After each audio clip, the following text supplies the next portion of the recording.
गौर कृपाले हरिनंदन मम जीवन सर्वस्व भक्त्यानौमि पुनः पुनः राधा कृपामय वपु श्री गुरुदिन तारकं प्रभो श्री गौर गोपालं भक्त्यानौमि पुनः पुनः अज्ञानलम्बितभुजो कनकावदातं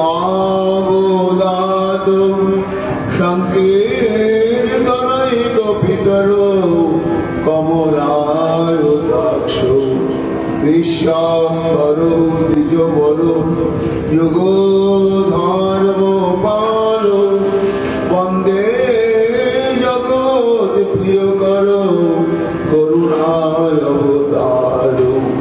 आनंद लीलामय विग्रहाय हिमावदिव्य सुंदराय दशमोहि महाप्रेम रसप्रदाय चैतन्य चंद्राय नमो नमस्ते मीरानंद विदं सत्वं प्रेमानंद स्मृतिकृतं जेन सततं वन्दे नित्यानन्दं जगद्गुरुं श्रीअद्वैत नमस्तुभ्यं गुरुजनकृपानिधे गौरी प्रेमप्रदानाय श्रीसीतापतये नमो राधिकास्वरूपाय गौराङ्गसुहृदाय आप्तशक्तिप्रदानाय गदाधर नमोऽस्तुते प्रणमामि श्रीवासं तमाद्यं पंडितं मुदां श्रीगौरङ्गकृपापात्रं कीर्तनानन्दमानसं गौरी प्रेमप्रदायैव सर्वत्र समदर्शिने नारायणसुताय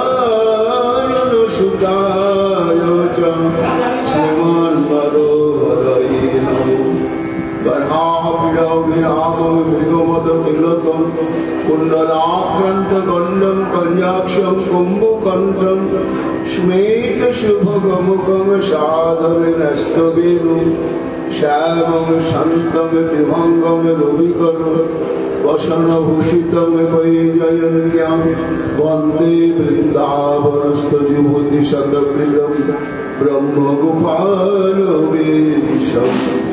नमो रविनरित्राय वेणुवाद्यविनोदिनी राधाधर सुधापान शालिने गुणमालिनी हे कृष्ण करुणा सिंधु दीनबन्धु जगत्पते गोपेश गोपिकान्त राधाकान्त नमोऽस्तुते मुखं करोति वाचालं पङ्गुं लङ्घयते गिरिं यत्कृपातमहं वन्दे परमानन्दमाधवं तप्तो काञ्चन गौराङ्गी राधे वृन्दावनेश्वरी वृषभानुसुते देवी तं नमामि हरिप्रिये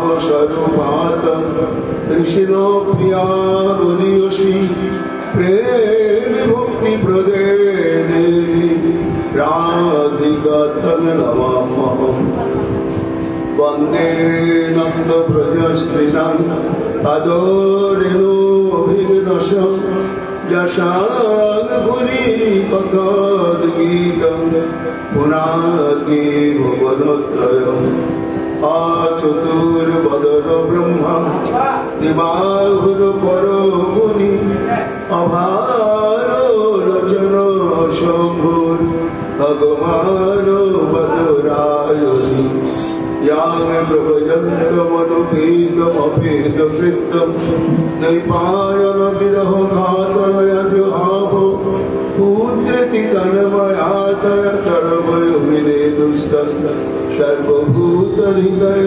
मुनिमानुतस्मि तमादिदेवं कुरुणनिधानं तमालवर्णं श्रीतावतारम् अपार संसार समुद्र सेतुं भजामहे श्रीभागवत स्वरूपम् वञ्चाकल्पतरुभ्यश्च कृपासिन्धुभ्यैव च पतितानां पावनेभ्यो वैष्णवेभ्यो नमो नमः।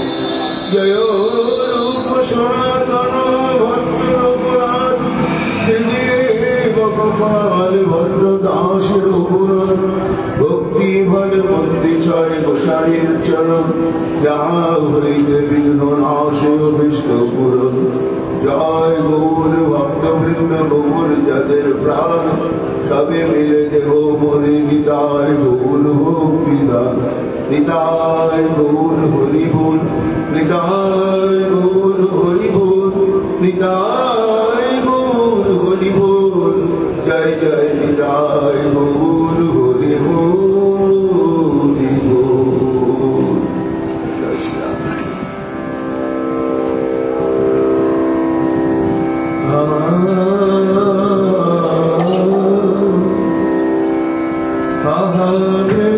वृंदावनेश्वरी वृंदावनेश्वरी वृंदावनेश्वरी वृंदावनेश्वरी তোমার চরণ নুপুরের ধ্বনি শুনিব কি শ্রুতি ভরি তোমার চরণ নুপুরের ধ্বনি শুনিব কি শ্রুতি ভরি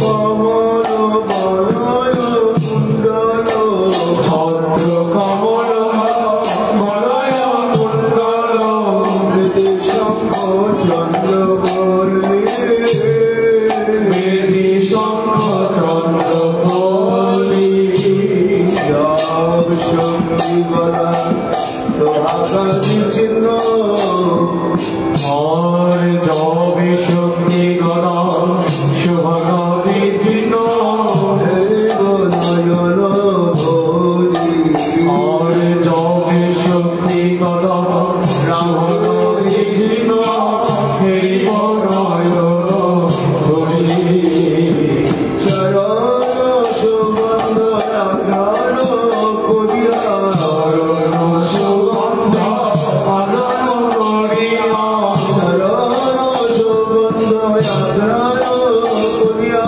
চরণ সুগন্ধ আনন করিয়া হইব কি অনুমত হইব কি অনুমত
হরে কৃষ্ণ দাসেরে নিবেদন করে পূর্ণ করো প্রাণেশ্বরী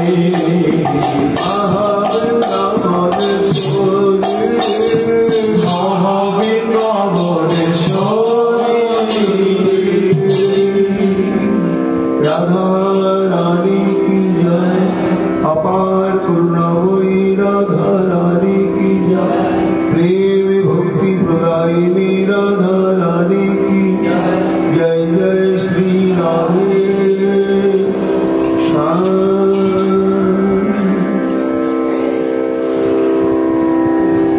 दुशील दुर्भगवृत्त जड़ रंग धन पीवा पति श्रीवीर्हातभ्यो लोकेषु वीरपातकी सर्ववेदांत सार सर्वपुराण चक्रवर्ती श्रीमद्भागवत महापुराणे दशम स्कंदे 35तम अध्याय पंचविंशतितम श्लोक मध्य भगवान श्री कृष्ण गोपीगणेर प्रेमेर गभीरता परीक्षार जन्य एकेर पर एक रहस्यमय बाग विलास प्रयोग करे चलेছে उद्देश्य হচ্ছে গোপীগণের নিভৃত হৃদয়ের মণিকোঠায় গোবিন্দের জন্য যে অপ্রতিহত উন্নত উজ্জ্বল প্রেম রত্ন রয়েছে তার স্বরূপটাকে অনুভব করা তাই হৃদয়ের দ্বারকে উন্মুক্ত করবার জন্যই কেন একের পর এক ঋষিকেন্দ্র চূড়ামণি শ্রী গোবিন্দ আমার প্রচেষ্টা চালিয়ে যাচ্ছে দেখি গোপীগণের মনের কথা প্রাণ খুলে তাদের বদনে অভিব্যক্ত হয় কিন্তু হায় যিনি চতুর শিরোমণি অখিল রসের কলাগুরু এবং সর্বশক্তিময় তত্ত্ববিশেষ তিনি পর্যন্ত এখন পর্যন্ত একাত্তি করে যে বাক্যবাণ নিক্ষেপ করলেন গোপীগণের উদ্দেশ্যে এখনো সেই বাণ কৃতকার্য পায় নাই গোপী কিছুতেই মুখ খুলছেন না তাদের হৃদয় বিদীর্ণ হবে কিন্তু কখনো মুখের দ্বার উন্মুক্ত হবে না এই জন্যই তারা গোপী আর তাদের প্রদানকৃত পথ ধরেই শ্রী চৈতন্য যুগের আমাদের পথ চলতে হবে গোপী আনুগত্য বিনা ঐশ্বর্য জ্ঞানে বুঝিলে নাহি পায় ব্রজেন্দ্র নন্দন এই বক্তটি বড় দুর্গে ভগবানের কাছে যার জন্য তিনি ঋণ স্বীকার করতে বাধ্য হবেন শুনতে হবে গোবিন্দের কথা ভাগবতে লক্ষ লক্ষ সহস্রবার এই কথাটি ঘোষণা হয়েছে সৎসঙ্গ লব্ধম নিজ বীর্য বৈভব তীর্থং বহু সংস্পৃশ্যতাং হি মানসম হরদ্বজ অন্ত শ্রুতিভীর কত অঙ্গজম কৌবৈ নো সীমিত মুকুন্দ বিক্রম সুকমণি বলছে মহারাজ দুর্লভ হচ্ছে সাধুসঙ্গ অদ্বৈত বেদান্তবাদী শঙ্করাচার্য কথাটা স্বীকার করেছেন যে জগতে তিনটি বস্তু হচ্ছে দৈব ক্রমে আমাদের জীবনে আসে, আমরা প্রাপ্ত হই। সেই তিনটি বস্তু কি? একটি হচ্ছে মনুষ্যত্ব, আর একটি হচ্ছে মুমুক্ষত্ব, আর একটি হচ্ছে সাধু সঙ্গ। মানুষ দেহ ধারণ করে জন্মগ্রহণ করেছে, কিন্তু মানুষের জীবনের যে উদ্দেশ্য, সেই উদ্দেশ্য সম্পর্কে সচেতন হলাম, সেই উদ্দেশ্যকে জানবার জন্য ব্যাকুল হলাম, এবং মনুষ্য জন্ম দেহ প্রাপ্ত বলে যে গুণাবলীর অধিকারী হতে হয়, সেই গুণগুলো কি আমি অর্জন করতে পারলাম? আমার এই শরীর মন বাক্যের দ্বারা কি তা প্রকাশিত হলো? এটি বড় দুর্লভ। লক্ষ অনন্ত কোটি মানুষের মধ্যে মনুষ্যত্ব গুণ সম্পন্ন মানুষ দুর্লভ। আবার শঙ্করাচার্য বলছে তার চাইতে দুর্লভ হচ্ছে কি মুমুক্ষত্ব। মুমুক্ষত্ব কাকে বলা হয়? সংসারে খেয়ে পরে আনন্দে দেখে শুনে নিয়ে আমরা নিশ্চিন্তেই আছি। সংসারের সুখ সমৃদ্ধি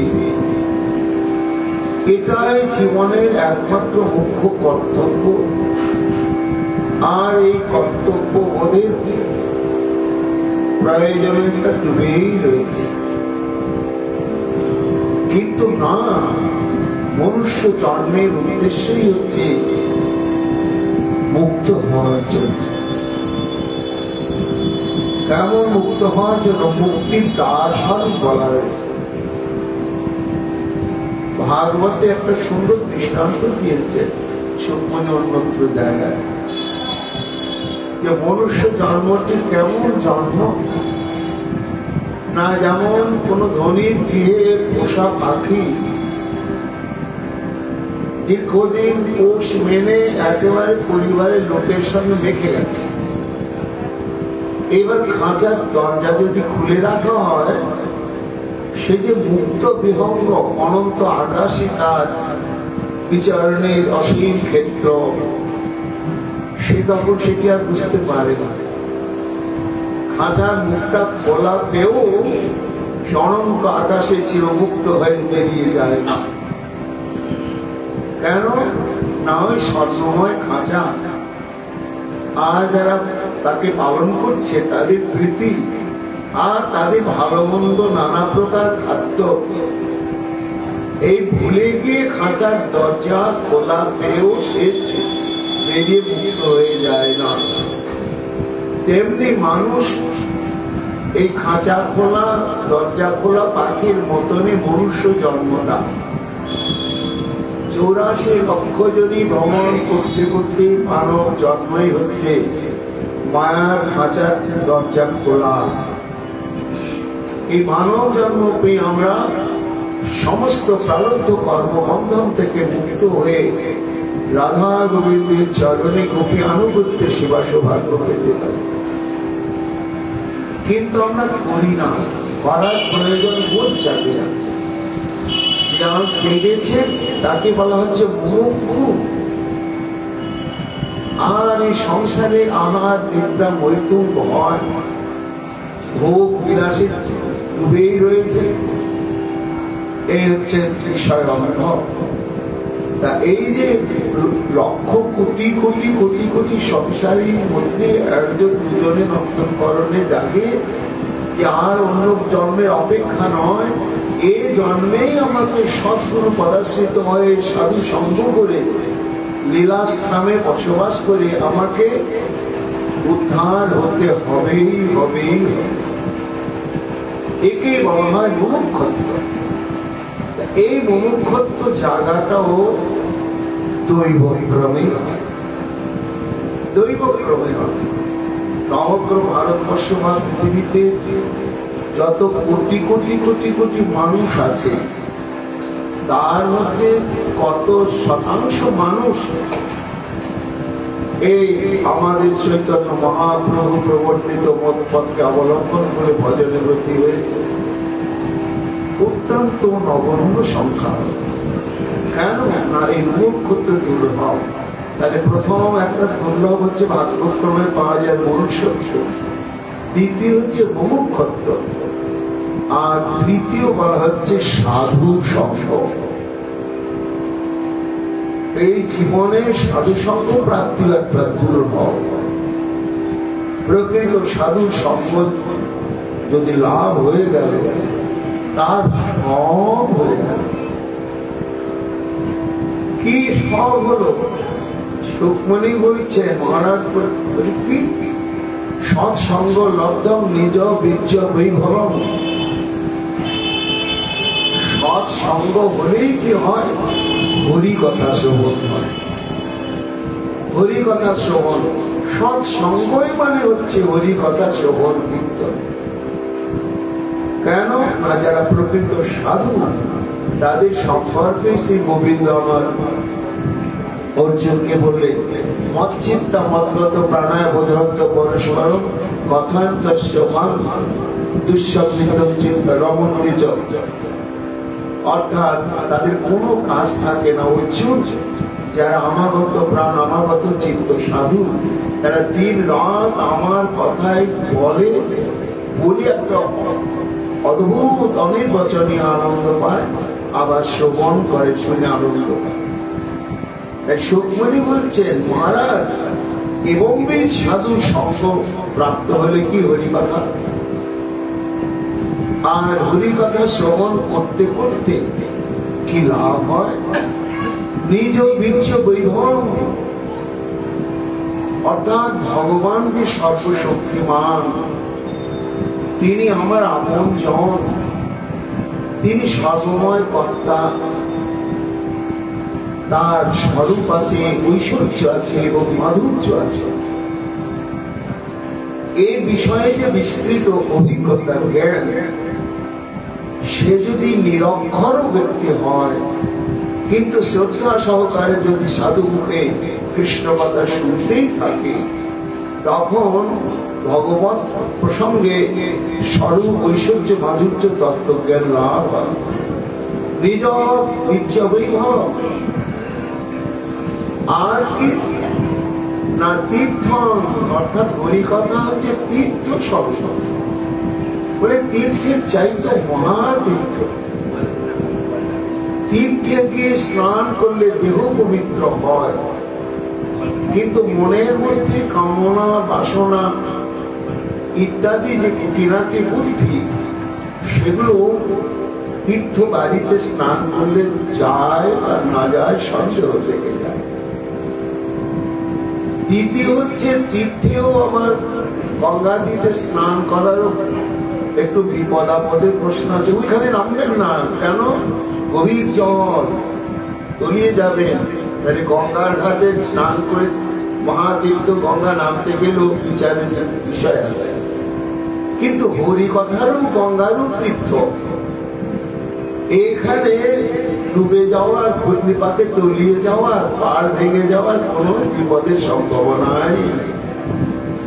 এই জন্য বলা হচ্ছে যে এই ভাগবতী কথা হচ্ছে জীবের অন্তর বাহির পবিত্র করার মহাতীর্থ স্বরূপ। সংস্কৃতান হি মানুষম হরতি য অন্ত শ্রুতিভীর কত অন্তজ। রুক্মিণী বলছেন, মহারাজ দেখো, ভাগবতী কথা শ্রবণ কীর্তনের কি মহাফল। এইবার এই যে ভাগবতী কথা আমরা শ্রবণ করছি কর্ণের দ্বারা, তো শব্দ ব্রহ্ম এই কর্ণ ইন্দ্রিয় স্পর্শ করছে, হ্যাঁ হচ্ছে, তাতে আমরা হরিকথার তাৎপর্যটা অনুভব করতে পারছি, আস্বাদন করতে পারছি। বলে এইটুকুনি শেষ নয়, হরিকথা শ্রবণ করতে বসলে শ্রী হরি আমার সন্তুষ্ট হয়ে যান যে তিনি তখন আর বাইরে কোথাও থাকতে পারেন না। শ্রুতিভীর কত, অর্থাৎ এই কর্ণের দ্বার দিয়ে যার লীলা কথা আমরা শ্রবণ করছি, সেই শ্রী গোবিন্দ আমার শ্রবণকারীর কর্ণের দ্বার দিয়ে তার অন্তঃকরণেই প্রবেশ করে। কেন করে না? ভগবানের মাঝে মাঝে একটু বিশ্রামের প্রয়োজন দেখা দেয়। সর্বত্রই তো তার কর্মভূমি, লীলাভূমি। তা বিশ্রামের স্থান কোথায় না? ভক্তগণ বলছেন ঈশ্বর স্বরূপ ভক্ত তার অধিষ্ঠান, ভক্তি হৃদয়ে কৃষ্ণের সতত বিশ্রাম। ভগবানের বিশ্রামের স্থলই হচ্ছে ভক্তের হৃদয়। ভক্ত খুঁজিব কোথায়? ভক্ত খুঁজতে গেলে আমার কথা যেখানে চর্চা হবে ওখানে গেলেই ভক্ত পাওয়া যাবে। এমনি রাস্তাঘাটে ঘুরে ভক্ত চেনা যাবে না, পাওয়া যাবে না। হরিকথার হাটেই বেচা কেনার জন্য যারা গ্রাহক রূপে বসে আছে ওইটা ওরাই ভক্ত। তাই ভগবান যেখানেই হরিকথা আরম্ভ হয়, গৌরী বসুত বৎসলা, বাছুরের টানে যেমন গোমাতা ছুটে যায়, তেমনি হরিকথার টানে শ্রী হরি এসেই তিনি ভাবেন এতগুলো ভক্ত মানে এতগুলো আমার মনোরম বিশ্রামারা, তাহলে আমি প্রবেশ করি। তাই শ্রুতিভীর কত, অর্থাৎ শ্রবণের প্রাককালে কর্মরন্ধ্রের দ্বারাই শ্রী ভগবান অন্তঃকরণে প্রবেশ করছে। তারপরে কি করছেন জানো মহারাজ পরীক্ষিত? হরতি অজ, অর্থাৎ স্বয়ং ভগবান ভেতরে প্রবেশ করে দেখলেন, আহা হ্যাঁ ভক্ত বটে, কিন্তু এখনো চূড়ান্ত পর্যায়ে ভক্তি স্তরে পারেনি। এখনো কামনা বাসনার বন্ধ লেগেই আছে।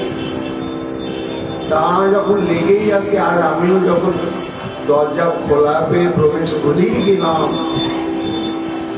তখন আর বেরিয়ে যাব কেন? দুনদী সম্মেলন কৃষ্ণ। অর্থাৎ ভগবান তখন কি করেন? হরণ করতে থাকে। কি হরণ করতে থাকে? অঙ্গজ, তার যত যত মনের ময়লা আর প্রারব্ধ কর্মজনিত কর্মফল, এই সমস্ত কিছু হরণ করে নিয়ে সেই শূন্য স্থানেতে সুখৈক তাৎপর্যময়ী সেবা বাসনাময় প্রেম ভক্তি প্রদান করে। কবই ন সেবতে মুকুন্দ বিক্রম। তাই সুখমণি বলছেন, মহারাজ চিত্ত দর্পণকে পরিশুদ্ধ করতে, মনকে নির্মল করতে, শুদ্ধ প্রেম ভক্তি প্রাপ্ত হতে, চঞ্চল চিত্তকে স্থির করতে, ভগবানকে বশীভূত করতে একমাত্র হরি কথা ছাড়া আর অন্য কোন উপায় নেই। তিনি দুর্ভাগ্য পীড়িত, তিনি এহেন শ্রী শ্রী গৌর গোবিন্দের লীলা কথাতে রুচি প্রাপ্ত হতে পারলেন না। এই হচ্ছে হরিকথা শ্রবণ কীর্তনের অশেষ বিশেষ মহিমা। মহারাজ পরীক্ষিত, তুমি সেটি অন্তর দিয়ে হরিকথা শ্রবণের যে কি তাৎপর্য সম্যক উপলব্ধি করেছ বলেই এটাই দৃষ্টান্ত যে হরিকথা শুনে এই জীবনে শ্রী হরির চরণ প্রাপ্ত হতে গেলে নিষ্ঠাটা কেমন হওয়া দরকার, কি খাবো, কখন ঘুমাবো, এইটুকু নিয়ে চিন্তাও অন্তর থেকে মুছে ফেলতে হবে। তুমি অনশন মতো প্রায় পুরুষের মতো গ্রহণ করে শুনছ, আর তোমার অনুরাগ দেখে আমার অন্তঃকরণ উদ্বেলিত হয়ে, যেন আমি বলছি না তোমার তৃষ্ণায় যেমন আমার অন্তর নেই, তো হরিকথা রসকে একেবারে আকর্ষণ করে বের করে দিয়েছে। তা শোনো মহারাজ, গতকাল ঠাকুর তাদেরকে একটু খাওয়া দেওয়ার জন্যই বললেন যে সতী নারীর অতি সেবাটাই হচ্ছে পরম ধর্ম, আর এটি সর্বশাস্ত্র সম্মত বিধান, এবং সতীর প্রতি সেবা নিষ্ঠার দ্বারা যে অলৌকিক অসাধ্য সাধন হয়, এটি মহাভারত আদি শাস্ত্রে তার দৃষ্টান্ত রয়েছে। তা দেখো গোপীগণ, তোমরা সেই ভাগ্য ফলে এমন তোমরা সব কুলবধূ, আর তোমরা সতী, তোমাদের প্রতি সেবার সৌভাগ্য কেমন ভাবে তোমরা প্রাপ্ত হয়েছ, আর সেই সৌভাগ্যকে তোমরা উপেক্ষা করে জানি না ভাবালুতা বশতই না চিত্তের উৎক্ষিপ্ততা বশত, না তোমার এই খামখেয়ালি কোনার জন্য এইভাবে সমস্ত পরিত্যাগ করে এত রাত্রে আমার নিকটে আগমন করাটা ঠিক হয়েছে কি? না না না, শাস্ত্রকে মেনে আমাদের চলতে হবে। শাস্ত্র সংবিধান একটু এদিক ওদিক হলেই উশৃঙ্খলা বিশৃঙ্খলা সৃষ্টি হবে। এই জন্য ভালোবাসার প্রাণে আমার কাছে এসেছ, আমি তো অস্বীকার করছি, স্বীকার করে নিয়েছি।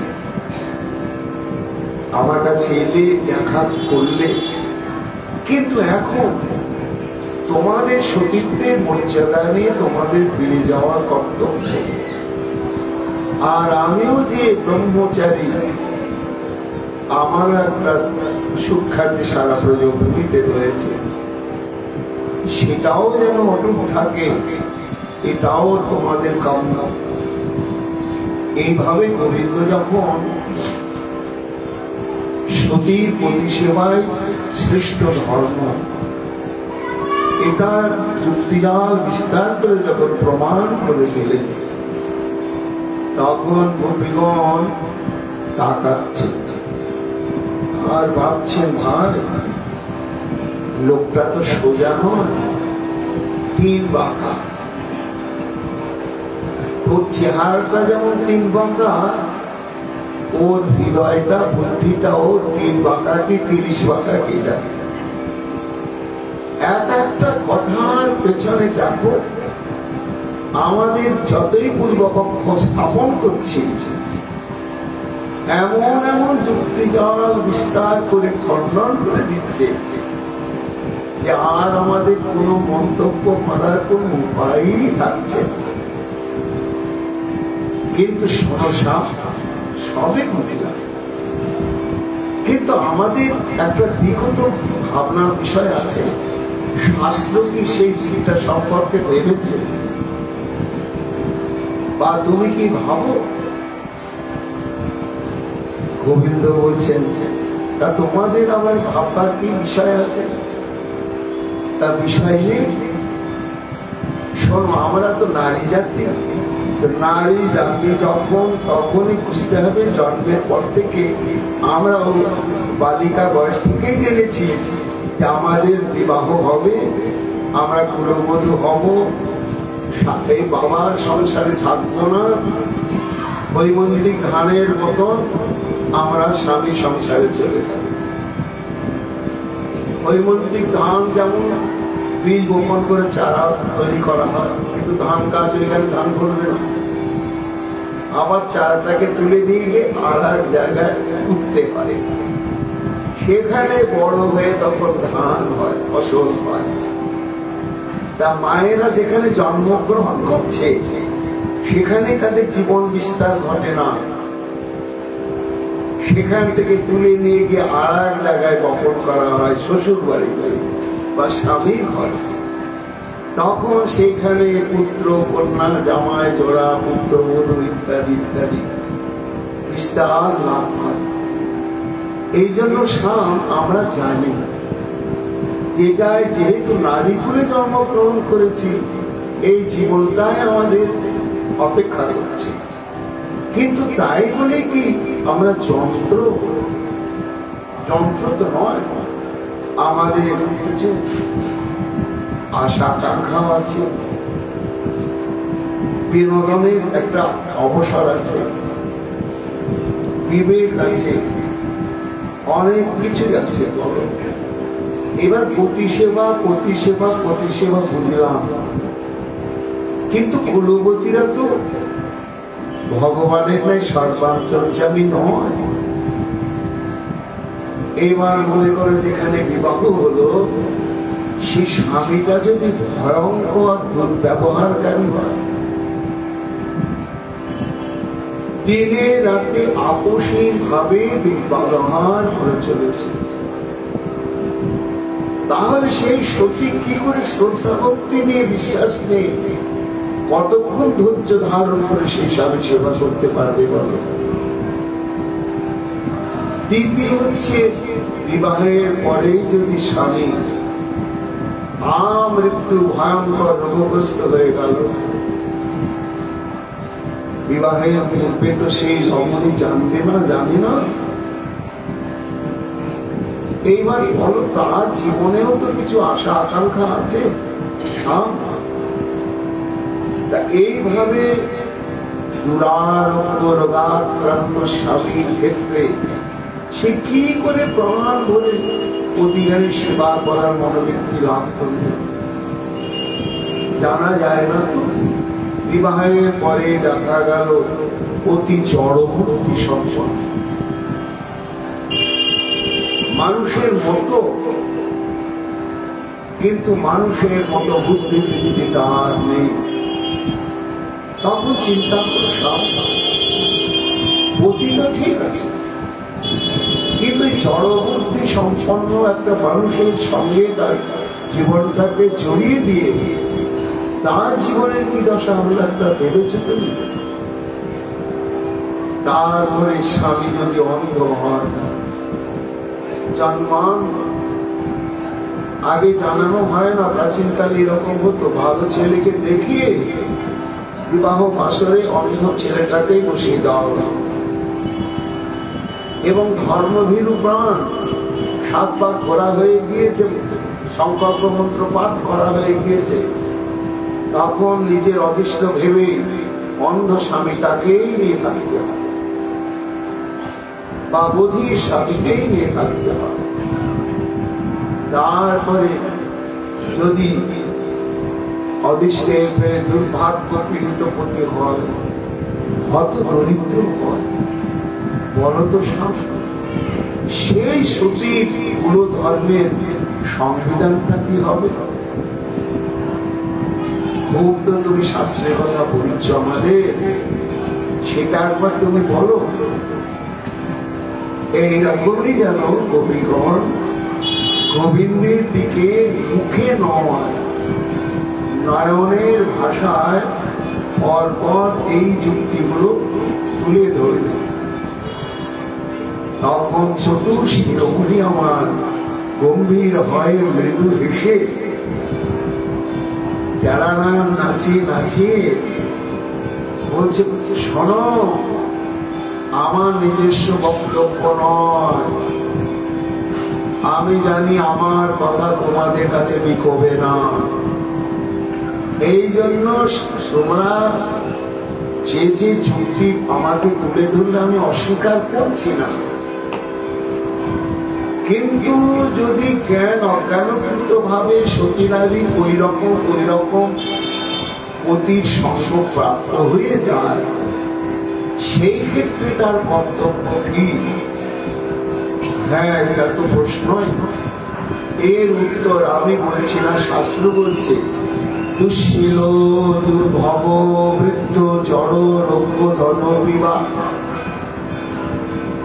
অর্থাৎ স্বামী যদি দুঃশীল, বিয়ের পর থেকে ভয়ঙ্কর দুর্ব্যবহার, একটু স্নেহ প্রীতি মমতা এক্ষণের জন্য যদি একটু দেখাতে পারত, 1 ঘন্টা 23 ঘন্টায় নয় দুর্ব্যবহার করছে, 1 ঘন্টা একটু মিষ্টি ব্যবহার, এইরকম করে না। এইরকম যদি দুর্ব্যবহারকারী স্বামী হয়, দুর্ভগ বলছে দুর্ভাগ্য পীড়িত, খেটে মরছে, কিন্তু ভাগ্য দুয়ার খোলা হয়নি বলে তার কোন প্রতিদান পাচ্ছে না, শারীরিক পরিশ্রমে, না ব্যবসা বাণিজ্যে, কোন ক্ষেত্রে সে দুমুঠো অন্ন সংস্থান করবে পাচ্ছে না। কেন? দুর্ভাগ্য পীড়িত, বলা হয় দুর্ভগা। তারপরে বৃদ্ধ, এটাও হয়ে যায় কন্যাদায়গ্রস্ত পিতা। অর্থের লোভে অনেক সময় অতি বৃদ্ধ ব্যক্তির হাতে কন্যাকে বা ভগ্নিয়াদিকে আত্মীয় স্বজন মিলে সম্প্রদান করে। একটি পূর্ণ যুবতী রমণী আর বৃদ্ধাতি বৃদ্ধ যদি তার প্রতি হয়, বলো তো স্বামী। গোবিন্দ বলছেন, ওটারই তো উত্তর দিচ্ছি, মাথা ঠান্ডা করে শোনো। স্বামী যদি ব্যবহারকারী হয়, দুর্ভাগ্যশালী হয়, অত্যন্ত বৃদ্ধ হয়, জড়বুদ্ধি সম্পন্ন হয় এবং রোগীও দুরারোগ্য ব্যাধির আক্রান্ত যদি হয়, অধনবী এবং একেবারে চরম দরিদ্র যদি হয়, তাহলে কি কর্তব্য? শাস্ত্র বলেছে সর্বপরি কি বলেছে না, স্ত্রীভীর ন হাতব্য,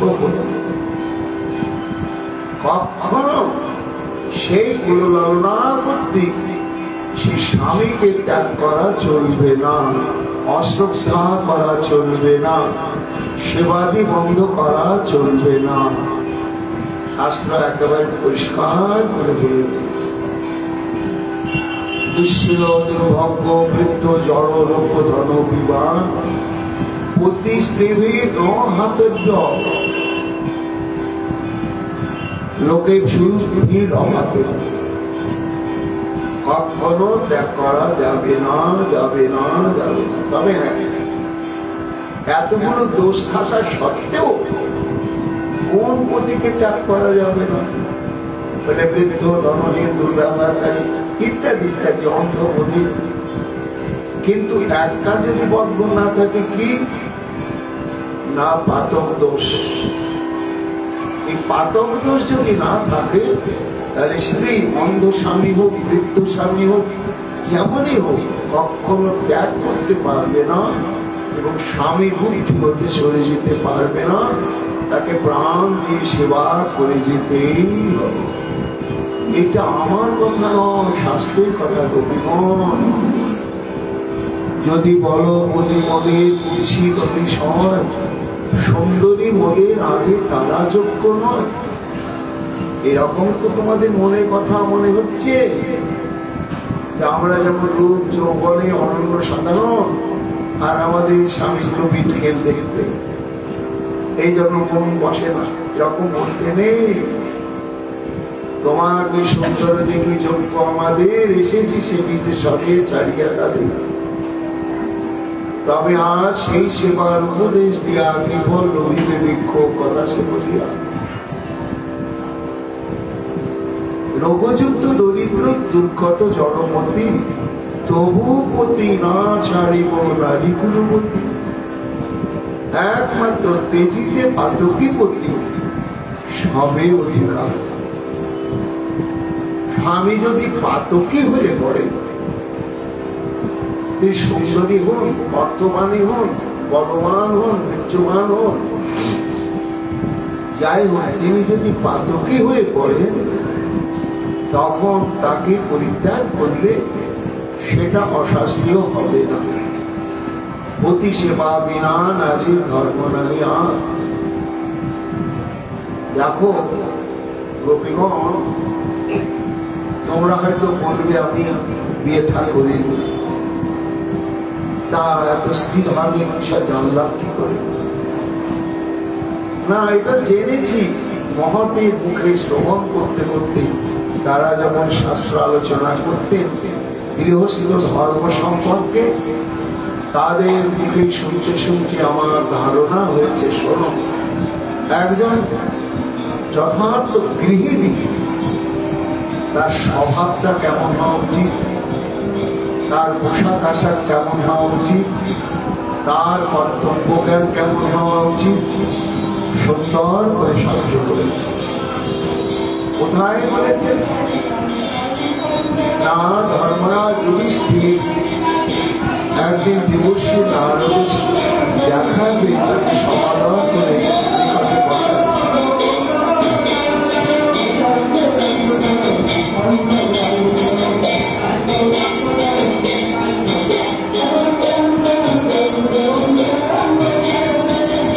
এইবার নিকটে বসিয়ে বললেন যে দেবশ্রীপা, আমরা তো গৃহস্থ,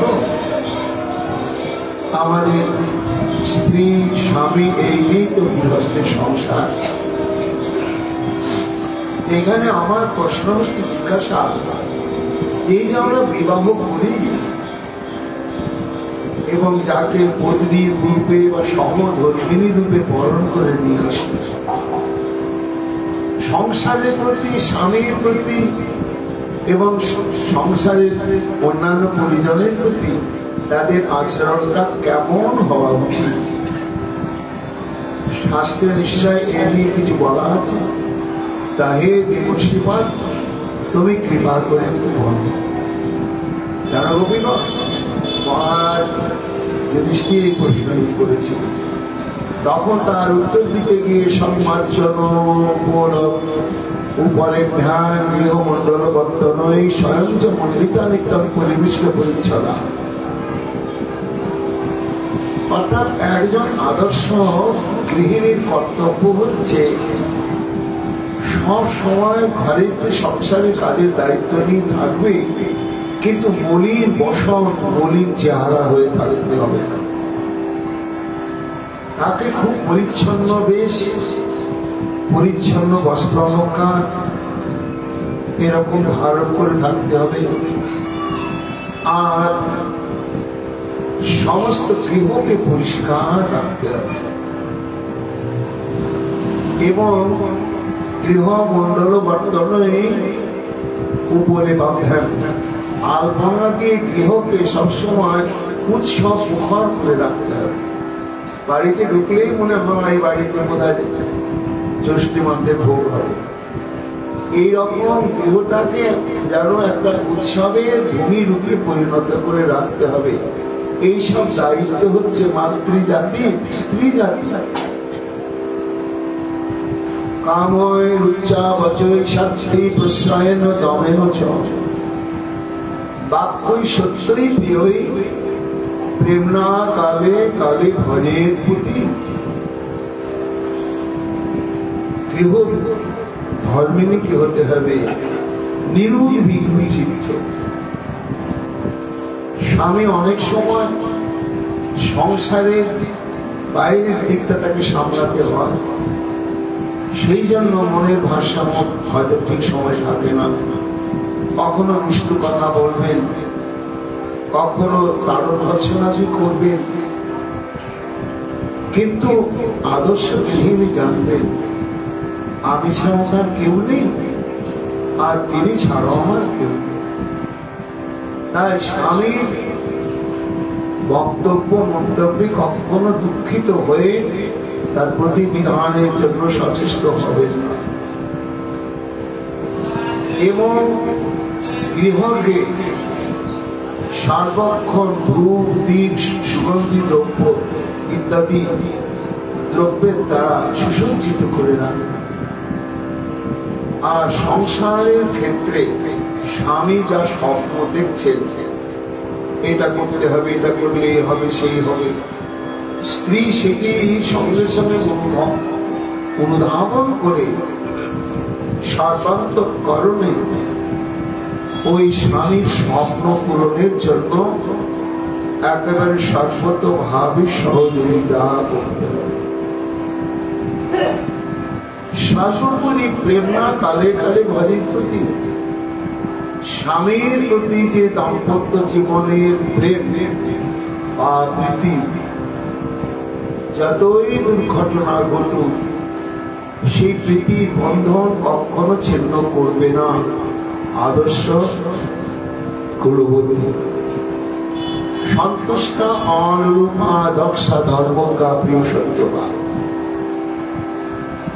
একজন কুলবতী রমণী, সধবা রমণী, তার স্বভাবটি কেমন হবে? সন্তুষ্টা, অর্থাৎ যথা লাভে যা স্বামী পরিশ্রম করে সংগ্রহ করছে তাতে আমি সন্তুষ্ট হয়ে আনন্দে তৃপ্ত হয়ে থাকছি, অতৃপ্তি ভাব মনের মধ্যে যাচ্ছে। এই জন্য সর্বক্ষণ সন্তুষ্টা অলরূপা। আদর্শ যিনি পত্নী গৃহিণী কুলবতী হবেন তার মধ্যে আত্মসুখময় কোন লোভ লালসা থাকবে না। থাকলে তিনি আদর্শ কুলবতী নন, গৃহিণী নন, লোক সেই সংসারটাও সুন্দর হবে। দক্ষা, কারণ গোটা সংসারের স্টিয়ারিংটা তো মায়েদের হাতেই থাকে। বাবারা তো বাইরেই অর্থ উপার্জনের ইত্যাদি কাজেই তারা ভয়ঙ্কর ভাবে ব্যস্ত। এই জন্য গৃহ কর্ম সমাধানের জন্য প্রত্যেকটি সহধর্মিণীকে সুদক্ষা হতে হবে। তারপরে একটা গুণ হচ্ছে ধর্মজ্ঞা। আজকে একাদশী ব্রত, ওটা সহধর্মিণীকে চেতন হতে হয়ে স্বামীকে জানাতে হবে। এইভাবে যত প্রকার ধর্মানুশীলন ব্রতানুষ্ঠান এ বিষয়ে সচেতন এবং অভিজ্ঞা হতে হবে। প্রিয় সত্যবাদ, সব সময় এমন বাক্য ব্যবহার করবেন কেউ উদ্বিগ্ন না হয়, আর সত্যকে আশ্রয় করে থাকবে, অপ্রমত্তা, কোনোভাবে চিত্ত উদ্বিগ্ন হবে না, শুচি দেহ মন তার পবিত্র থাকবে এবং স্নিগ্ধ ও স্ত্রীর স্বভাব বিশিষ্ট। এইভাবে স্বামী সেবা নিয়ে তাকে থাকতে হবে। আর এইভাবে যদি সে স্বামী সেবা করে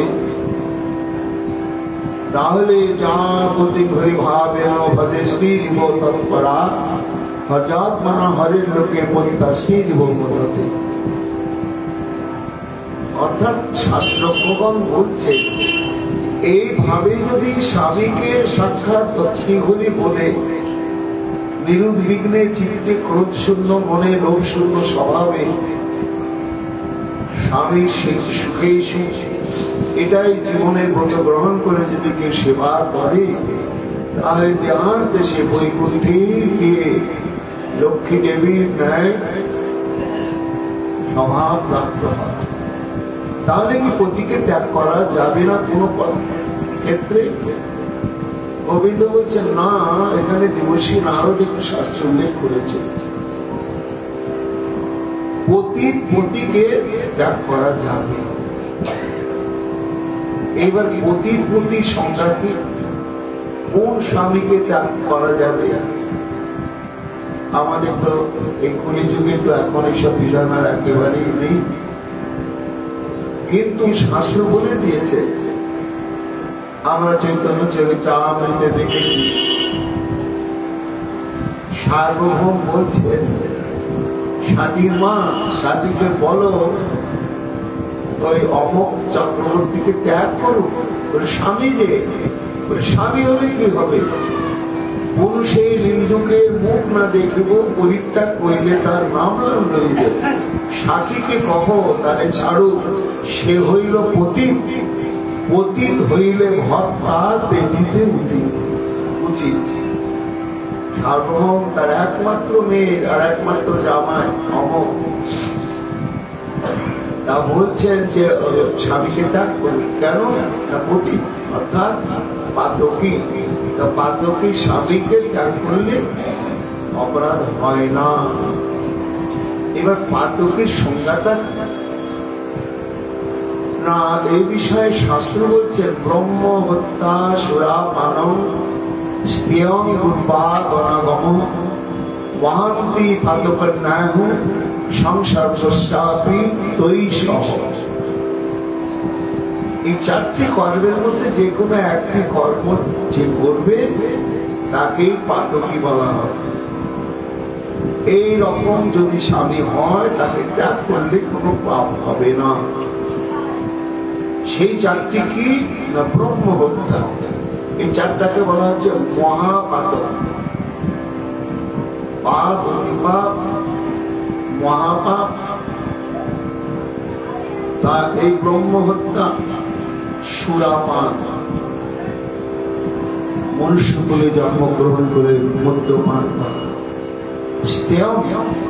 চুরি করা, আর পূর্বাঙ্গনাগম, শিক্ষক হোক, দীক্ষাগুরু হোক, শিক্ষাগুরু হোক, সঙ্গীত গুরুই হোক, যে কোনো দিকেরই গুরু হোক, সে গুরু পত্নীর সঙ্গে অবৈধ আচরণ করলে ওটা পাতকীর মধ্যেই পড়ে গেল। তাই ব্রহ্ম হত্যা সুরাপান স্নেহ পূর্বাঙ্গনাগম মহান্তি পাতকার নাম, একটু মহাপাতক বলা হচ্ছে চারটা পদে। এবং এদের সঙ্গে কখনো সঙ্গ করতে নাই, এবং পরিত্যাগ করলেও কোনো পাপ হবে না, দোষ হবে না। এই মহাপাতকের চিহ্ন কিভাবে দেখা যাবে না, শাস্ত্র হচ্ছে মহাপাতকজং চিহ্নং সপ্ত জন্ম সুজায়তে বাধাতে ব্যাধিরূপে নতস্য কিচ্ছা বিভীষণ। একবার যদি কেউ মহাপাতক করে 7 জন্ম ধরে তার প্রভাব চলে, 7 জন্ম ধরে। বলে কিভাবে আমরা জানবো না, ওই কুষ্ঠ ব্যাধি, শ্বেত রোগী, তারপরে যক্ষা ইত্যাদি ব্যাধি 7 জন্ম ধরে ক্রমানুসারে তাকে ভোগ করতে হবে। এই হল মহাপাতকী। এই মহাপাতকী স্বামীকে ত্যাগ করলে কোনো দোষ হয় না। কিন্তু গোপীগণ, আমি জানি এই ব্রজের গোপগণ কেউ মহাপাতকী নয়, আর তোমরা বিহিত ভাবে প্রতিরূপে বরণ করে নিয়েছ। ব্রাহ্মণ অগ্নি শালগ্রাম শিলাকে সাক্ষ্য রেখে। কাজে শাস্ত্র যেখানে বলছেন সেই স্বামীকে বা স্বামীগণকে ত্যাগ করা যাবে যারা মহাপাতকী, এবং মহাপাতকী কারা তাদের পরিচয়টা বলে দেওয়া হলো। আমি আশা করি তোমাদের স্বামীগণ নিশ্চয় এই মহাপাতকের মধ্যে পড়ে না, আর তাকে ত্যাগ করে তোমরা এইভাবে আমার কাছে এসেছ অতি ভাবনা নিয়ে। এটি আমার খুব বেদনা দিচ্ছে গোপীগণ। জানো, স্বামী ব্যাধিগ্রস্ত হলো, তাকে ত্যাগ করে চলে গেলে যে আমি সুখে থাকবো তা কিন্তু নয় গোপীগণ। কেন না শাস্ত্র এগুলো দৃষ্টান্ত দিয়ে প্রমাণ করে রেখেছে। রোগাক্রান্ত ব্যাধিগ্রস্ত স্বামীকেও যদি স্বামী জ্ঞানে সেবা করা হয় তার অসীম মহিমার কথা শাস্ত্রে উল্লেখ আছে। যদি বলো কি উল্লেখ আছে, পুষ্টিদ্বীপে রমণী পতিব্রতার শিরোমণি পতি লাগে কইল বেশ্যার সেবা স্তম্ভিল সূর্যের গতি আর জিয়াইল মৃতপতি তুষ্ট কইল মুখ্য তীর দেবা কে না জানে বড় ত্রিভুবন। 3টি 4টি পুরাণে এই ঘটনার উল্লেখ আছে। এক ব্রাহ্মণ, সে পূর্বজন্মে মহাপাতকী ছিল, আর জন্মে বিবাহের পরেই তার গলিত পুষ্ট হয়ে গেল। তো যখন গলিত পুষ্ট হয়ে গেল, তার নাসিকার অগ্রভাগটা খুলে গেল, হাত দিয়ে পায়ের আঙ্গুলগুলো খুলে গেল, স্বাভাবিক কথা বলার ক্ষমতা নেই। তখনকার দিনে কুষ্ঠব্যাধি, গলিত কুষ্ঠব্যাধির চিকিৎসা ছিল, তাতে আবার কীট অর্থাৎ পোকা দিত। এই মতো দশা যখন প্রাপ্ত হলো, তখন সেই ব্রাহ্মণ স্ত্রীকে বলছে, দেখো তোমার সঙ্গে যখন আমার বিবাহ হয় তখন তো আমি এখন ছিলাম না, আর তাই দেখেই তুমি আমাকে বিবাহ করেছ, কিন্তু আমার এখন এই অবস্থা, আমি তোমার জীবনের সমস্ত আশা আকাঙ্ক্ষা পূরণ করতে পারবো না সত্যি। এখন সেই জন্য বলছি, তুমি বিদ্যালয়ে ফিরে যেতে পারো বা স্বতন্ত্র হয়ে জীবনযাপন করতে পারো, আমার কর্মফল নিয়ে আমি পড়ে থাকি। জানো কবিগণ তখন সেই সত্যি বলছে যে, হে স্বামী, এটি তোমার অদৃষ্টের লিখন। আমি স্বতন্ত্র থাকলেও যে সুখে থাকবো বা এই ধরনের আর কোন বিড়ম্বনা আমার মাথার উপরে সে চাপবে না, কে বলবে? আর পিতা মাতায় চিরদিন থাকবে না, তখন আমি কার আশ্রয়ে যাব? এই জন্য স্বামী, তুমি চিন্তা করো না, তুমি আমার ভগবান। আমি যতদিন দিয়ে আমার প্রাণ থাকবে, আমি তোমাকে প্রাণ ধরেই সেবা করে যাব, আর এতে আমার আনন্দ, এতে আমার সব চাওয়া পাওয়ার হলো। প্রাণ ধরে সেবা করে, ধুয়ে মুছে পরিষ্কার করে ভোজন করিয়ে একা একা থাকবে, তাই পথের ধারে বারান্দায় বিছানা করে বসিয়ে রাখে। লোকের সঙ্গে একটু কথা বলা বলি হয় পথিকের সঙ্গে। একদিন এইভাবে বসিয়ে রেখেছে, আর দৈব ক্রমে সেই মহাপাতকী লোকাক্রান্ত ব্রাহ্মণ, পুষ্টি ব্রাহ্মণের আগে হাস্যলাস্যময় উদ্ভ্রান্ত যৌবনা একবার বনিতা নানা রকম উদ্ভ্রান্ত অঙ্গভঙ্গি করতে করতে চলে যায়। তখন দেখার সঙ্গে সঙ্গে ওই যে পাপের প্রভাবটা মনের মধ্যে আছে, তো দেহের উপরেও প্রভাব পড়েছে, মনেও আছে। তখন এমন ঘরে সতী সাধ্বী স্ত্রী রয়েছে এবং তারও শারীরিক ভাবে কোন সামর্থ্য নেই, কিন্তু মন তো মানবে না। তাই তখন মনে মনে বাসনা করবে, আহারে এত সুন্দর রূপ, একটু যদি বুকে জড়িয়ে নিতাম, আমার হৃদয়টা শীতল হতো। বলার সঙ্গে সঙ্গে তার বিবেকটা জেগে উঠল, ঠিক আমি ব্রাহ্মণ কোন ভব হয়ে এই গলিত পুষ্ট রকাক্রান্ত হয়েছে, মহাপাতকের পরিণাম, কোন জন্মে মহাপাতক করেছিলাম, কিন্তু এত ব্যাধির যন্ত্রণাতেও ওরে মন এতই নিকৃষ্ট যে তোর শরীরের সামর্থ্য নেই, তবু কামনা বাসনা শেষ নেই। টপ টপ করে চোখের জল, আর এইবার সখী এসে দেখছি, তোমার চোখে জল কেন স্বামী? আমার ব্যবহারে, আমার সেবায় কি কষ্ট পেয়েছ তুমি? না না না না না না, তাহলে সত্যি কথা বলো, কিসের দুঃখ তোমার হলো?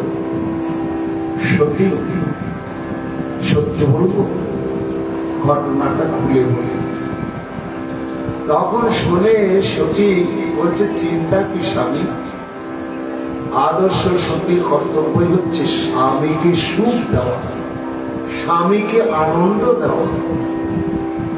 সেই রমণীর একটু স্পর্শ পেয়ে তুমি যদি সুখ পাও, আর আমি যদি তোমার সত্যিকারের সহধর্মিণী হয়ে থাকি, তুমি চোখের জল দিচ্ছ, আমি যেমন করেই হোক তার সঙ্গে তোমার সঙ্গ করাবই হবে।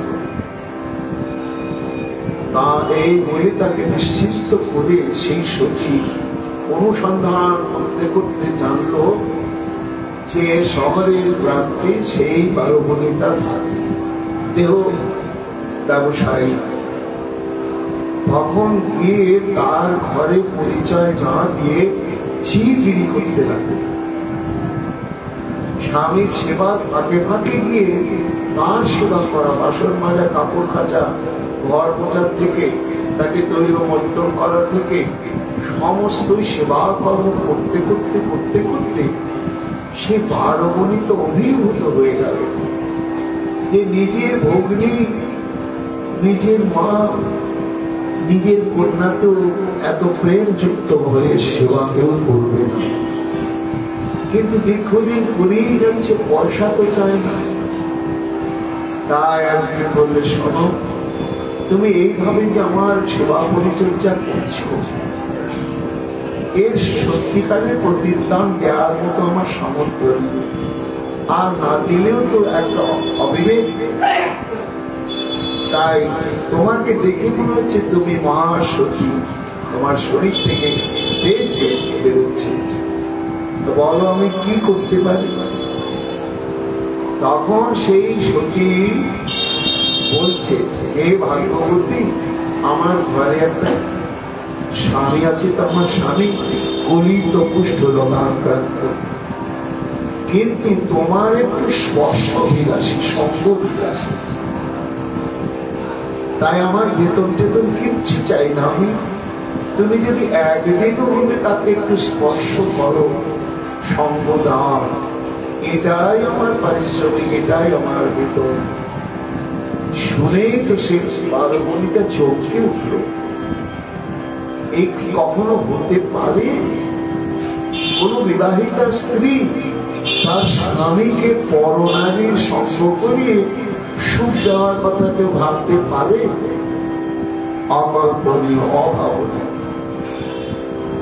ঠিক আছে সত্যি, তুমি তোমার পতিকে নিয়ে আসবে, কিন্তু সর্ব লোকের সম্মুখে নয়, নিভৃতের গভীর রাত্রিতে নিয়ে আসবে, আমি তোমার মনোবাসনা পূরণ করব।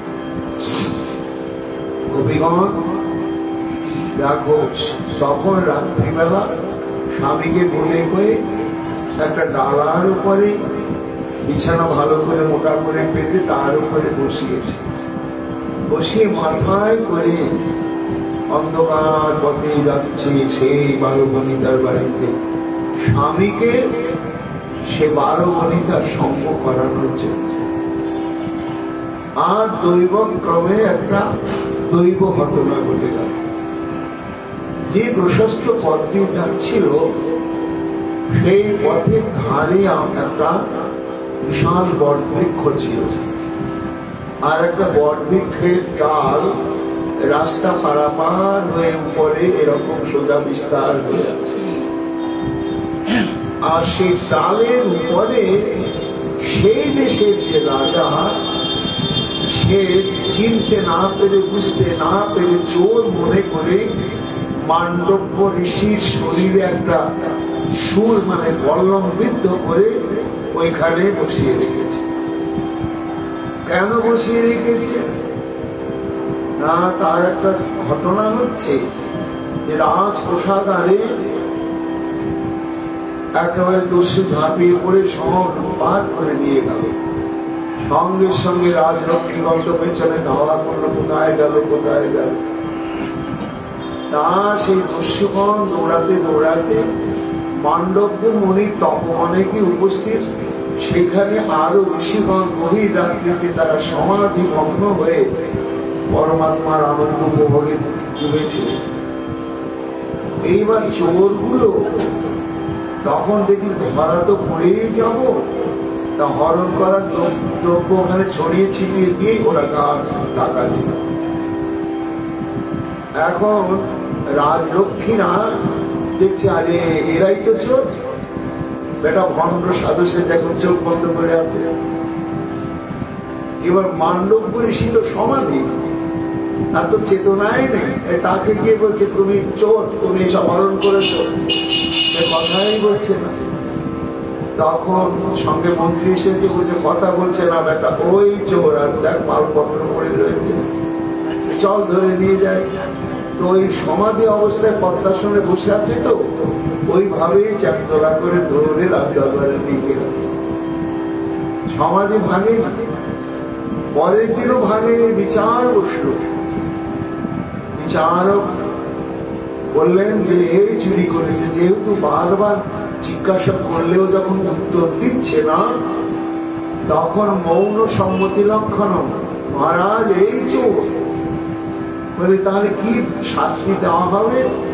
বলে কি শূলবিদ্ধ করা হবে। তখনও সমাধি ভাঙেনি, শূলবিদ্ধ করে এই দৃষ্টান্ত দেখে যেন কেউ আর রাজস্ব অপহরণ না করে, এই জন্য দৃষ্টান্ত স্বরূপ ওই রাস্তার উপরে গাছের উপরে বসিয়ে রেখেছে। আর সে কলমের বাঁটা নিচে ঝুলছিল। এখন সেই কুষ্টিলিপের রমণে মাথায় করে নিয়ে যেতে যেতে দৈবক্রমে বাঁটা থেকে যায়। আর মহাপাতকিত এইবার বাঁটা যে থাকার সঙ্গে সঙ্গে বলম্বিত হওয়ার জন্য বা তার উপরে আরো শারীরিক অত্যাচার হওয়ার জন্য যে সমাধি ভাঙে নিয়ে মহাপাতকী পুষ্ট বিপ্রের স্পর্শ মাত্রেন তার সমাধি ভেঙে গেল।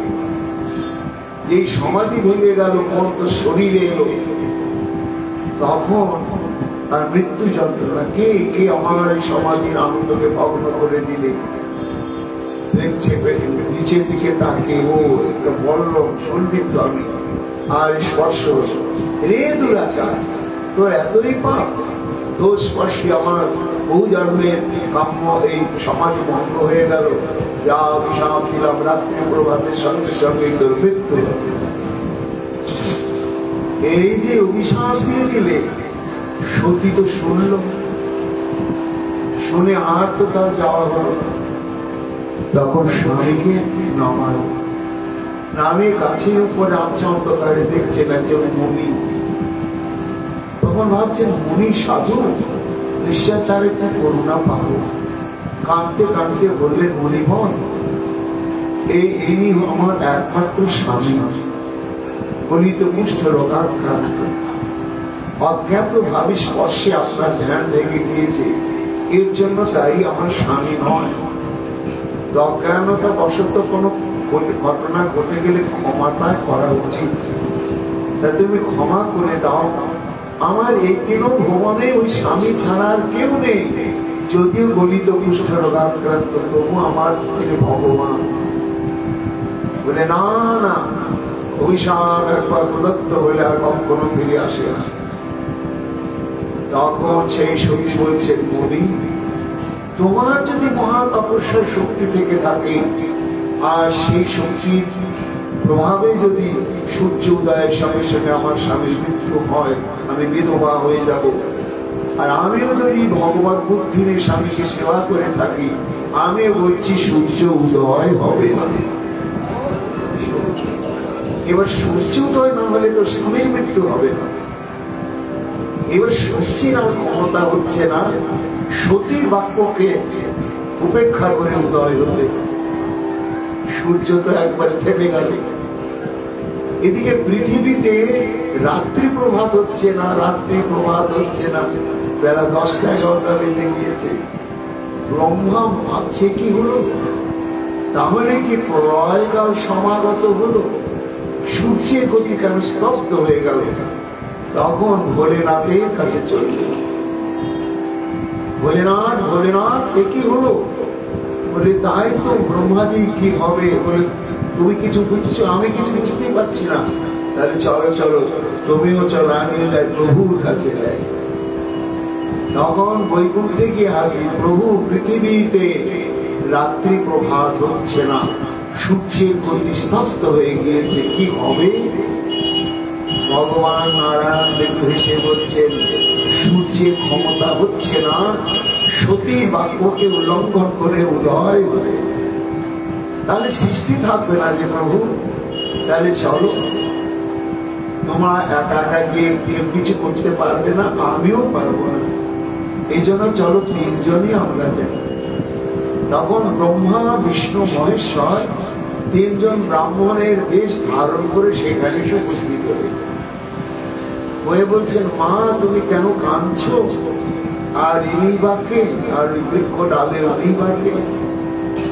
সব ঘটনা খুলে বললেন সহ্য বলে, বাবা এই হচ্ছে ঋষি, এই অভিশাপ দিয়েছে রাত্রি প্রভাতে, এই আমার স্বামী, আর মৃত্যু হবে, আমি বিধবা হয়ে যাব। ও তুমি? আমিও বলেছি সূর্য উদয় হবে না। তখন ভগবান বিষ্ণু ব্রাহ্মণ রূপে বলছেন, মা শোনো, সাধু বাক্যের মর্যাদা দিতে হয়। সাধুরা অভিশাপও যদি দেন, প্রহারও যদি করেন, তাহলে জানবে পরিণামে তার অনেক সুমঙ্গল থাকে। এই জন্য সাধু সাধুর কাজ করেছেন, কিন্তু সাধুর মর্যাদার কথা ভেবে তুমি আমাদের কথা শোনো, তোমার বাক্যটাকে তুমি প্রত্যাহার করে নাও। না না না, আমি বিধবা হতে পারবো না, আমরা দায়বদ্ধ থাকলাম। সূর্যোদয় হওয়ার পরে যদি তোমার স্বামী বিধবা হয়, তোমার স্বামীর মৃত্যু হয়, আমরা পুনর্জীবিত করে দেব, যদি না পারি তুমি আমাদের অভিশাপ দিও। তখন সতী সম্মত হয়ে বললেন জোড়হাত করে, হে সূর্যদেব তুমি উদয় হও। যেই বললেন সঙ্গে সঙ্গে সূর্যদেব বেলা 10টা-11টা বাজলে যেখানে দাঁড়ায় ওইখানেই উপস্থিত হলেন। তোমার স্বামীর মৃত্যু হয়ে গেল। আর ব্রহ্মা বিষ্ণু মহেশ্বর তিনজন মিলে স্বামীকে তো শুধু জীবিত করলেন না, কোন নূতন যৌবন প্রদান করলেন। একেবারে ব্যাধি মুক্ত নব যৌবন দীপ্ত জন্ম পেয়ে ব্রাহ্মণ হাও হাও করে কাঁদতে কাঁদতে ব্রাহ্মণ বেশি ওই ব্রহ্মা বিষ্ণু মহেশ্বর চরণে গড়াগড়ি দিতে লাগলেন, আমার ওই ব্যাধিটা ফিরিয়ে দাও, আমার ওই ব্যাধিটা ফিরিয়ে দাও। ব্রাহ্মণ বলে জন্ম নিয়ে ব্যাধির যন্ত্রণায় কাতর হয়েও আমার অন্তরে ধিক পশুর মতো কাম বাসনা জাগলো। আর এই রোগশূন্য উদ্ভ্রান্ত যৌবনপূর্ণ এই জীবন পেয়ে আমি কামানলে দাও দাও করে ঘুরতে থাকবো। তাই ব্রাহ্মণগণ আমার ওই ব্যাধিটাই ফিরিয়ে দাও। তখন ব্রহ্মা বিষ্ণু মহেশ্বর বললেন, হে মহাভাগ্যবান বিপ্র, এই সতীর গুণে তোমার জীবনে কখনো কাম বাসনা আর অন্তরে জাগবে না। বাকি জীবন তোমার ধর্মপত্নীকে নিয়ে তুমি একমাত্র হরিভজন করে জীবনকে সার্থক করো। এইবার গোবিন্দ বলছেন, দেখো যে স্বামী যদি রোগাগ্রস্ত হয়, কিন্তু যদি স্ত্রী তাকে ভগবত বুদ্ধি দিয়ে সেবা করে, তার মহিমাটা তোমরা শাস্ত্রে বলা হয়েছে পুরাণে, সেটা কি শুনলেই তো। এই জন্য বলছিলাম গোপীগণ, ভালো কথা, আমার প্রতি মমত্ব বশত এসেছ, আমি অস্বীকার করছি না, কিন্তু তাই বলে ধর্মের সংবিধানকে ভঙ্গ করে তোমরা আমার কাছে থেকো না, ফিরে যাও, প্রাণ খুলে গিয়ে আবার তোমরা স্বামী সেবা করো, সতীত্বের মহিমা জগতে ঘোষণা হোক। এই কথা যখন বললেন, নির্বাক হয়ে গোপীগণ দেখলেন আমাদের যুক্তি জালতে খণ্ডন করে দিল।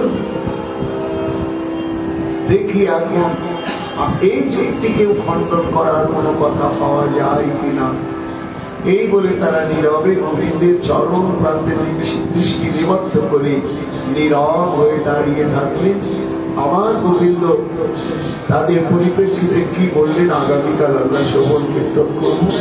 ভাগবতের কথা এইখানেই বিশ্রাম লাভ করছে। বিদায় হরি হরি।